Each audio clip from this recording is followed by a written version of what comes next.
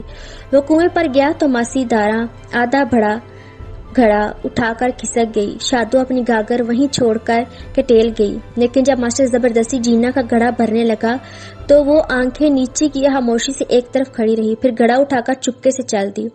Master برکت علی نے دیکھا، تھوڑی دور جا کر بوہڑ کے درخت کی اوٹ میں اس نے پانی زمین پر انڈیل دیا اور حالی گھڑا اٹھائی واپس چلی گئی۔ گھر کی طرف واپسی پر ماسٹر نے دور سے دیکھا کہ رنگو کا دادا دہلیز پر بیٹھا سوٹی پی رہا ہے، لیکن جب وہ قدر نزدیک پہنچا تو بوڑھا انجان بن کر اندر چلا گیا۔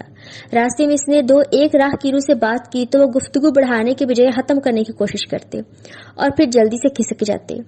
دن چڑھا تو اسکول میں صرف 2 شاگرد آئے، انہوں نے بتایا باقی سب کو والدین نے اسکول جانے سے منع کر دیا ہے۔ ماسٹر برکت علی کمرے کے دروازہ بند کر کے چارپائی پر منہ لپیٹ کر پڑا رہا۔ اس کے کان جلتے رہے، دماغ میں چکیاں چلتی رہیں، پپوٹے پھڑکتے رہے، دل ڈوبتا رہا، ماتھا کبھی بٹی بن جاتا، کبھی برف کی سیل۔ ظہر کی نماز کے بعد اس نے مولوی صاحب سے فریاد کی اور بتایا کہ وہ بالکل نیک نیتی سے ان کے فرمان کے مطابق ایک بیوہ سمجھ کر نورا کی مدد کرتا رہا ہے۔ وہ بار بار کہتا، مولوی صاحب میں بالکل بے قصور ہوں۔ مولوی صاحب لا تعلق ہو کر داڑھی پر ہاتھ پھیرتے رہے اور پھر مرتے ہوئے کہنے لگے، نیت کا حال تو قادر مطلق ہی جانتا ہے، لیکن جب سب ایک ہی بات کہہ رہے ہیں تو کچھ بات تو ہوگی۔ اور ماسٹر برکت علی کو ایسے محسوس ہوا جیسے اس کے رگوں پہ سے آنسوؤں کا سیلاب پھوٹ پڑے گا۔ اس کی آنکھیں خشک ہی رہیں اور بجائے آنسوؤں کے ان میں انگارے دہکنے لگے۔ کن پٹیوں پر جیسے کسی نے دھما دم ہتھوڑے مارنے شروع کر دیے۔ بڑی آہستگی سے اس نے اپنے جسم کو گھسیٹ کر اٹھایا، ہاتھوں سے ٹٹول کر جوتی اٹھائی اور ہارے ہوئے جواری کی طرح تھکے تھکے قدموں سے واپس چلایا۔ اس کے جسم کا سارا رس جیسے نچڑ سا گیا تھا۔ ماسٹر برکت علی بند کمرے میں چارپائی پر لوٹتا رہا، کبھی پاؤں اٹھا کر دھما دھما دوائن پر مارنے لگتا، کبھی سر پکڑ کر بیٹھ جاتا، پھر اٹھ کر کمرے میں ٹہلنے لگتا، کھڑکی میں کھڑا ہو جاتا، لیکن گلی میں کسی کے آنے کی آواز سن کر منہ چھپانے کو واپس بھاگتا۔ وہ کافی دیر رسول اکرم صلی اللہ علیہ وسلم کے روزہ مبارک کی تصویر کو ٹکٹکی باندھے دیکھتا رہا، حتیٰ کہ وہ آہستہ آہستہ کانپنے لگی۔ کمرے کی دیواریں ہولے ہولے گھوم سی گئیں۔ پھر ماسٹر برکت علی ایک دم بلک بلک کر رو دیا۔ شام کے وقت ماسٹر برکت علی کو بڑے زور کا بخار آنے لگا۔ تھوڑی دیر بعد اس پر ہذیان کی کیفیت طاری ہونے لگی۔ اس شام نورا نے فیصلہ کیا وہ گاؤں چھوڑ کر چلی جائے، کیونکہ اسے مزدوری ملنا بند ہو گئی تھی اور تمام گھروں نے اس کے داخلے کی ممانعت کر دی تھی۔ وہ جہاں جاتی عورتیں ایک دوسرے سے اشاروں میں باتیں کرتی اور ان کی چپتی ہوئی نظریں اس کے جسم کو چھید ڈالتی۔ دوسرے دن صبح سویرے جب وہ گاؤں سے نکلنے لگی تو اس نے سوچا ماسٹر برکت علی سے ملتی جائے۔ اس کے مکان پر پہنچ کر غفورے نے دروازے کو ہاتھ لگایا تو وہ کتاب کے ورق کی طرح آسانی سے کھل گیا۔ نورا اور غفورہ اندر چلے گئے۔ اندر کمرے میں صبح کا دھندلکا چھایا ہوا تھا۔ روشن اندھیرے کمرے میں نورا نے دیکھا کہ چارپائی پر ماسٹر برکت علی پڑا تھا۔ چند ماہ بعد زکوٰۃ کا مہینہ پھر آ گیا۔ مولوی صاحب مسجد میں کھڑے واز کر رہے تھے۔ دکھیا اور بے سہارا بیوہ کی ایک آہ 7 آسمانوں میں سوراخ کر دیتی ہے۔ ایسی بیوہ کی مدد کرنے والا سیدھا جنت میں جانا ہے۔ اگر دین و دنیا کی عزت چاہتے ہو تو بیواؤں کی مدد کرو۔